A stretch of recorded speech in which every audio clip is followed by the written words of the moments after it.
여러분 요즘 극장에서 가장 인기 있는 영화가 무엇인지 아십니까? 노량 죽음의 바다라는 영화입니다. 저도 이제 특세가 끝나면 좀 여유가 있으면 보러 가고 싶은데요. 이 3부작으로 만들어진 이순신 장군에 대한 영화의 마지막 편으로 이순신 장군의 마지막 전투였던 노량해전을 담고 있는 영화입니다. 우리가 잘 아는 것처럼 이 전투에서 이순신 장군은 마지막 순간까지 전투를 이끌다가 적의 유탄을 맞고 숨을 거두게 됩니다. 그때 이순신 장군이 마지막으로 뭐라고 말씀하셨죠? 나의 죽음을 적에게 알리지 말라. 아주 유명한 말을 남겼습니다. 성경은 다 기억 못해도 그 말은 다 기억하시는 것 같습니다. 근데 이외에도 이전에 개봉했던 명량이나 한산을 보면 이순신 장군이 남긴 그런 명언들이 곳곳에 나옵니다. 이순신 장군이 했던 그런 말들 중에 여러분은 어떤 말이 가장 먼저 떠오르십니까? 사람들이 가장 많이 뽑은 이순신 장군의 최고의 명언은 명량해전에서 했던 말입니다. 자, 살고자 하면 죽을 것이요 죽고자 하면 살 것이다. 언뜻 듣기에는 이 세상의 이치와 전혀 맞지 않는 말인 것 같습니다. 그러나 역설과 같은 이 말 속에 승리의 비결이 담겨져 있습니다. 복음서를 보면 예수님께서도 이렇게 역설과 같은 말씀을 하셨습니다.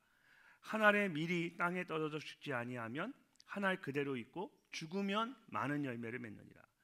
누구든지 나를 따라오려거든 자기를 부인하고 자기 십자가를 지고 나를 따를 것이니라.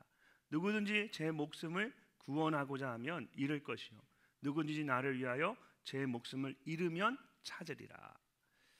예수님께서는 제자들에게 죽어야 살 수 있다라고 말씀하셨습니다. 예수님을 따라오려면 먼저 자신을 부인해야 한다라고 말씀하셨습니다. 예수님을 위하여 자기 목숨을 포기하는 사람만이 자기 목숨을 얻을 것이다 말씀하셨습니다. 모두 세상 사람들의 생각과는 정반대인 역설적인 말씀들입니다. 근데 오늘 말씀에서도 하나님께서는 여호수아와 이스라엘 백성들에게 세상의 이치와는 전혀 다른 말씀을 하고 계십니다. 오늘 본문 말씀의 배경이 되는 1절 말씀을 우리 함께 한번 읽어보도록 하겠습니다. 요단 서쪽의 아모리 사람의 모든 왕들과 해변의 가나안 사람의 모든 왕들이 여호와께서 요단물을 이스라엘 자손들 앞에서 말리시고 우리를 건너게 하셨음을 듣고 마음이 녹았고 이스라엘 자손들 때문에 정신을 잃었더라. 40년간 광야에서 지냈던 여호수아와 이스라엘 백성들이 요단 동편에 있던 바산 왕 옥과 아모리 왕 시온을 물리치고 요단강을 마른 땅과 같이 건넜습니다. 그리고 이 모든 이야기를 요단 서편에 있던 가나안 사람들이 듣고 모두 두려움에 떨고 있었습니다. 전략적으로 보면, 세상의 이치로 보면 지금 이 순간에 여호수아와 이스라엘 백성들에게는 지금 이 순간이 요단 서편에 있는 가나안 땅을 차지할 수 있는 가장 좋은 때였습니다. 가나안 땅에 살고 있던 사람들이 모두 두려움에 떨고 있었기 때문에 여호수아와 이스라엘 백성들이 용기를 내어서 들어가기만 하면 그 땅을 손쉽게 차지할 수가 있었습니다. 근데 바로 그때에 하나님께서 여호수아와 이스라엘 백성들을 멈추어 세우시고 그들에게 있는 것들을 하나씩 내려놓으라고 말씀하십니다. 그래야만 진정한 승리를 얻을 수 있다라는 것입니다. 하나님께서 그들에게 내려놓으라고 하신 것은 무엇일까요? 저와 여러분이 진정한 승리를 위해서 오늘 결단하고 내려놓아야 하는 것이 무엇인지 오늘 말씀을 통해서 함께 생각해 보기를 원합니다. 가장 먼저 승리하기를 원한다면 우리는 하나님 앞에서 나의 힘을 모두 내려놓아야 합니다. 2절 말씀을 우리 함께 한번 읽어보도록 하겠습니다. 그때에 여호와께서 여호수아에게 이르시되 너는 부싯돌로 칼을 만들어 이스라엘 자손들에게 다시 할례를 행하라 하시매. 아멘. 여호수아와 이스라엘 백성들이 드디어 요단강을 건넜습니다. 그리고 그들의 눈앞에는 가나안 땅의 첫 번째 관문인 여리고성이 있었습니다. 빨리 군대의 전열을 정비해서 앞으로 나아가야 하는 아주 중요한 순간이었습니다. 근데 그때 하나님께서 갑자기 여호수아와 이스라엘 백성들을 멈춰 세우시더니 다시 할례를 행하라고 명령하셨습니다. 할례는 남자들에게 하는 간단한 수술입니다. 그러나 살을 잘라내고 피를 흘려야 하는 외과 수술이기 때문에 상처가 모두 아물 때까지 며칠간은 굉장히 고통스럽습니다.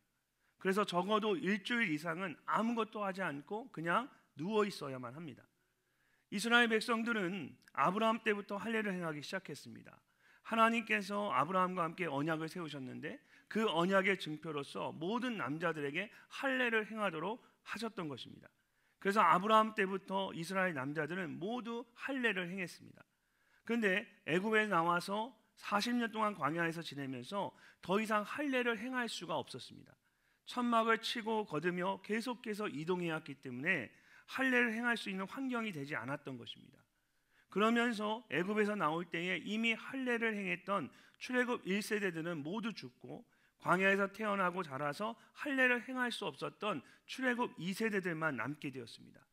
그런 그들이 드디어 요단강을 건너서 가나안 땅에 들어오게 된 것입니다. 가나안 땅에 들어왔으니 이제 그들이 해야 할 일은 그 땅을 정복하는 것이었습니다. 근데 그 중요한 때에 하나님은 그들을 멈추게 하시고는 할례를 다시 행하라고 하신 것입니다. 하나님의 백성으로서 그들이 언약의 증표인 할례를 행하는 것은 당연한 일입니다. 그러나 지금은 그들이 할례를 행할 수 있는 상황이 아니었습니다. 앞에는 싸워야 할 가나안의 적들이 있었고 뒤로는 더 이상 물러설 수 없는 요단강이 출렁이고 있었습니다. 이런 상황 가운데서 할례를 행한다라는 것은 그냥 모든 것을 포기하라는 것과 같았습니다. 이스라엘의 모든 남자들에게 할례를 행하면 며칠 동안은 아무것도 하지 못하고 그냥 누워 있어야만 합니다. 만약에 가나안의 적들이 이 사실을 알고 기습이라도 해오면 꼼짝없이 누워서 당할 수밖에 없습니다. 실제로 창세기 34장을 보면 야곱의 유일한 딸이었던 디나가 세겜이라는 곳에 갔다가 그 땅의 추장이었던 세겜에게 아주 못쓸 짓을 당합니다. 디나의 오빠들이 그 사실을 알고는 엄청나게 분노를 합니다. 어떻게 복수를 할까 생각하다가 그들은 세겜과 그의 아버지에게 이런 제안을 합니다. 이왕 물이 엎질러졌으니 어쩔 수 없는 일이고 이제 우리 민족하고 결혼을 하려면 다 할례를 받아야 한다. 그러니 우리 누이 동생을 데려가고 싶다면 너희들도 모두 할례를 받아라. 그래서 세겜의 남자들이 모두 할례를 받았습니다. 그리고 그들이 일주일 동안 누워서 아무것도 못하고 있을 때 야곱의 아들들이 들어가서 그들을 모두 죽였습니다. 이렇게 할례를 행하면 완전히 무방비 상태가 되어버립니다. 그래서 누가 공격을 해도 맞서 싸울 수가 없습니다. 그런데 하나님께서 가나안 땅을 바로 앞에 두고 여호수아와 이스라엘 백성들에게 그런 할례를 행하도록 명령하신 것입니다. 그렇다면 하나님께서 왜 이렇게 중요한 순간에 이스라엘 백성들로 하여금 할례를 행하도록 하셨을까요? 4절 말씀을 보면 여호수아가 할례를 행한 까닭은 이것이니 라고 하면서 40년 동안 광야에 있으면서 할례를 행하지 못했던 것에 대해 설명을 합니다.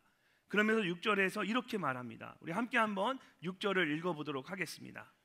이스라엘 자손들이 여호와의 음성을 청종하지 아니하므로 여호와께서 그들에게 대하여 맹세하사 그들의 조상들에게 맹세하여 우리에게 주리라고 하신 땅 곧 젖과 꿀이 흐르는 땅을 그들이 보지 못하게 하리라 하시매 애굽에서 나온 족속 곧 군사들이 다 멸절하기까지 40년 동안을 광야에서 헤매었더니. 아멘. 이스라엘 민족은 애굽에서 나온 출애굽 1세대들이 모두 죽을 때까지 광야에서 40년 동안 살면서 할례를 행하지 못했습니다. 그리고 그들이 그렇게 된 이유는 하나님의 말씀에 귀를 기울이지 않았기 때문입니다. 성경은 그들을 목이 곧은 백성이라고 말하곤 합니다. 이스라엘 백성들은 목에 힘이 잔뜩 들어가서 하나님의 말씀에 잘 귀를 기울이지 않았습니다.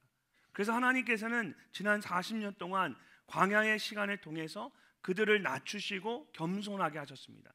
그리고 이제 마지막으로 그들에게 할례를 행하도록 하신 것입니다. 이제 그들이 행해야 하는 할례는 단순히 의식적인 것만이 아닙니다. 싸워야 할 적들을 앞에 두고 할례를 행한다라는 것은 내게 있는 힘을 모두 내려놓고 하나님만을 온전히 의지한다라는 믿음의 결단이기 때문입니다.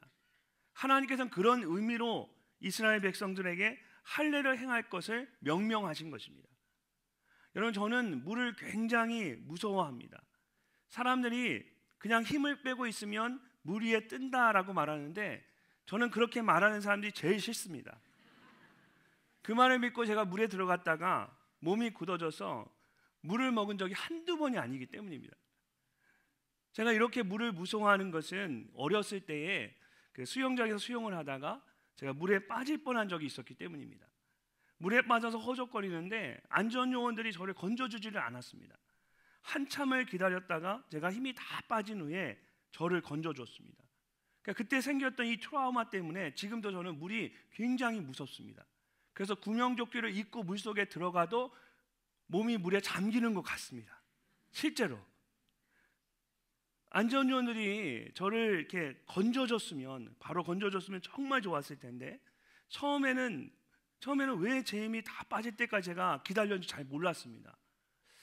나중에 알고 보니까 제가 너무 허우적거려서 다가갈 수가 없었다고 합니다. 그러니까 자칫 잘못하면 함께 제가 이렇게 빠질 수도 있기 때문에 제 힘이 다 빠질 때까지 좀 더 기다렸던 것이죠.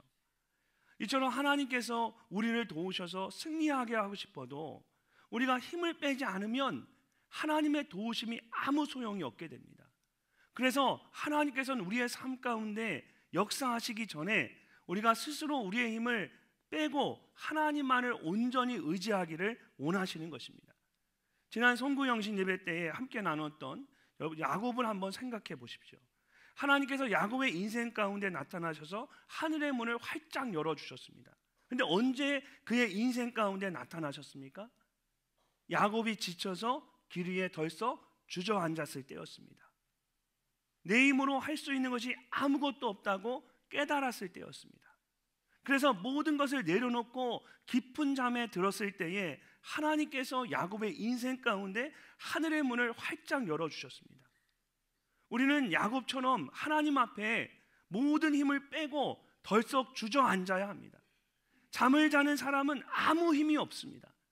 그렇게 하나님 앞에 나의 생각과 힘을 내려놓고 모든 것을 하나님께 맡길 수 있어야 합니다. 그럴 때에 하나님께서 하늘의 문을 여시고 하나님의 놀라운 임재를 경험하게 하십니다. 새로운 한 해를 시작하면서 이미 여러 가지 계획들을 세우신 분들이 많으실 것입니다.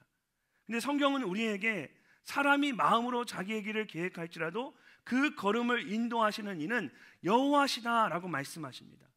우리가 아무리 애를 쓰고 수고해도 그 걸음을 인도하시는 분은 결국 하나님이십니다. 올해 여러분의 삶 가운데 하늘의 문이 열리고 하나님께서 임재하시는 놀라운 승리를 경험하기를 원하십니까? 그렇다면 여러분이 가지고 있는 여러분의 생각과 계획을 모두 내려놓으십시오. 그리고 온전히 하나님만을 의지하십시오. 하나님께서 여러분의 삶 가운데 놀라운 승리를 경험하도록 하실 줄로 믿습니다. 두 번째로 승리를 위해 우리는 나의 모든 이력을 내려놓아야 합니다. 8절과 9절 말씀을 우리 함께 읽어보도록 하겠습니다. 또 그 모든 백성에게 할례 행하기를 마침에 백성이 진중 각 처소에 머물며 낫기를 기다릴 때에 여호와께서 여호수아에게 이르시되 내가 오늘 애굽의 수치를 너희에게서 떠나가게 하였다 하셨으므로 그곳 이름을 오늘까지 길갈이라 하느니라. 아멘. 하나님께서 여호수아와 이스라엘 백성들을 멈춰서게 하신 곳은 길갈이라는 장소였습니다. 여러분이 가진 성경에 보면 길갈이라는 이름 옆에 작은 글씨로 2라는 각주 번호가 쓰여 있죠. 그리고 성경 제일 밑에 보시면 2하고 작은 글씨로 굴러간다라는 설명이 적혀 있습니다. 하나님께서 요단강을 건넌 여호수아와 이스라엘 백성들을 잠시 멈춰서게 하셨는데 그곳의 이름이 굴러간다라는 뜻을 가진 길갈이라는 곳이었습니다. 그러면서 하나님께서 여호수아에게 내가 오늘 애굽의 수치를 너희에게서 떠나가게 하였다라고 말씀하셨습니다. 여러분이 잘 아시는 것처럼 이스라엘 백성들에게는 430년이라는 긴 시간 동안 애굽에서 종살이를 했던 수치스러운 과거가 있었습니다. 오늘 그것을 모두 흘려보내라는 것입니다. 또한 이것은 과거에 대한 미련이나 그리움이라고 할 수도 있습니다. 이스라엘 백성들은 애굽에서의 생활을 수치스럽게도 생각했지만 때로는 그것을 그리워하기도 했기 때문입니다. 하나님께서는 여호수아와 이스라엘 백성들이 그런 모든 것을 이곳 길갈에서 흐르는 물에 흘려보내듯 모두 떠나보내게 하셨습니다. 그리고 이제는 깨끗한 마음으로 하나님께서 행하실 일만 바라보도록 하셨습니다. 왜 그렇게 하셨을까요? 두 마음을 품고는 온전히 승리할 수 없기 때문입니다.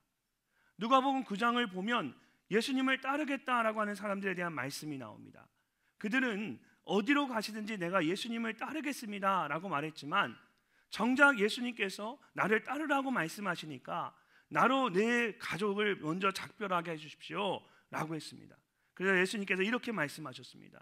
예수께서 이르시되 손에 쟁기를 잡고 뒤를 돌아보는 자는 하나님의 나라에 합당하지 아니하니라. 여러분, 쟁기를 잡고 자꾸 뒤를 돌아보는 사람은 그리움이나 미련 때문에 결국 스스로 포기할 수밖에 없습니다. 그러므로 예수님을 온전히 따르려면 자꾸 뒤를 돌아보거나 후회해서는 안 됩니다. 따르기로 결단한 그 순간에 그것이 과거의 자랑이든 수치이든 더 이상 미련을 두지 않고 이전의 것은 모두 흘려보낼 수 있어야만 합니다. 그래야만 하나님을 온전히 따를 수가 있습니다.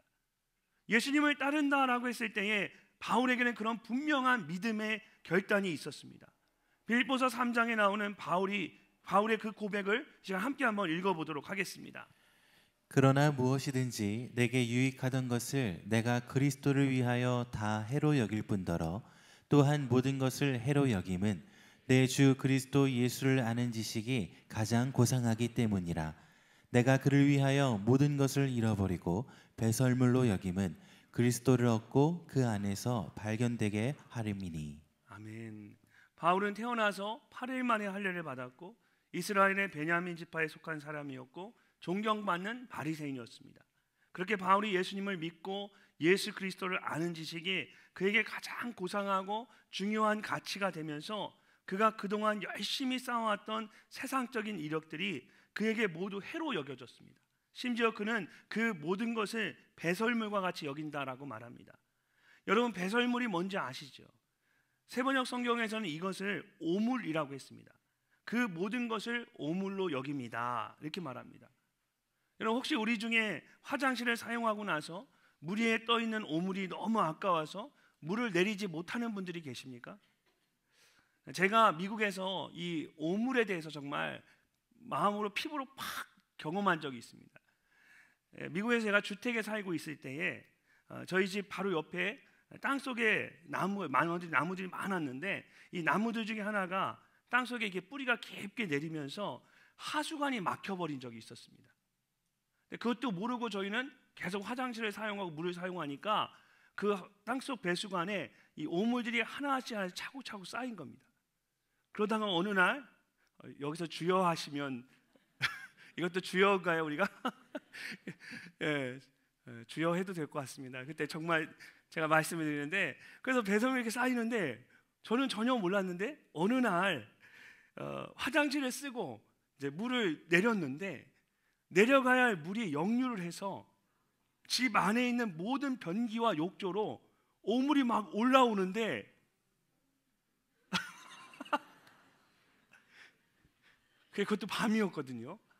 근데 싱크에서 부엌에서 저쪽 화장실에서 저쪽 화장실에서 안방에서 물 한번 내렸는데 사방에서 막 그 역류에서 막 올라오는데 이게 감당이 안 되는 거예요. 막 너무 괴롭고 고통스러운 거예요.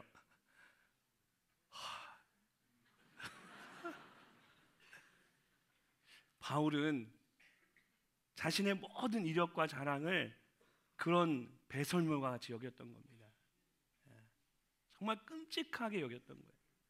사랑하는 성도 여러분, 바울과 같이 예수님을 온전히 따르려고 하는 우리에게 예수님보다 더 귀한 것은 없습니다.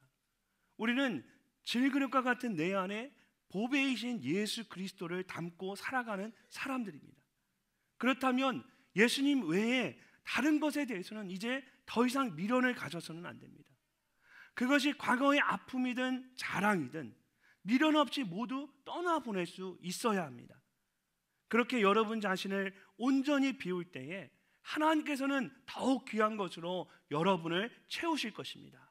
하늘의 문이 활짝 열리고 하나님의 임재로 가득 채워지는 놀라운 은혜를 경험하게 하실 것입니다. 나의 모든 자랑과 수치를 내려놓음으로써 하나님의 채우심을 경험하시는 여러분 모두가 되시기를 주님의 이름으로 축복합니다. 마지막으로 승리하기 위해서 우리는 나의 승리까지도 내려놓을 수 있어야 합니다.